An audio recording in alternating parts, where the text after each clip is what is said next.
Don't stop. When you said, because a lot of kids is watching us in the ghettos of America, in the cities of America. Their mom might be on drugs, their dad might be in the penitentiary, dad might be, they don't know. And they gotta walk every day. They gotta walk from their crib, where they going through the poverty, and they gotta make it to school every day. They got a mean hoop game. What information could you give them to stay focused and keep walking? Don't stop. Don't stop past, the gangs on the corner. You're saying, and you was in a serious city.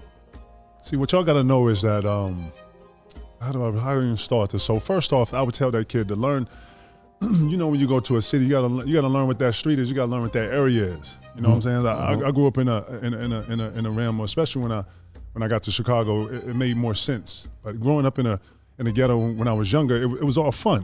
You know what I'm saying? Like, you know everybody. As you get older, man, that changes.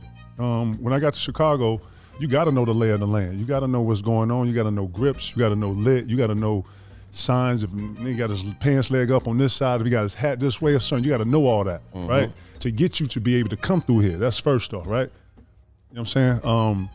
And then after that, man, the hoop is what saves you out of it. You know what I'm saying? It's almost like, at least in my walks of life, the hoop is what keeps the armor around you. It what protects you. You know what I'm saying? Niggas in the street leave you alone. They know you got a future.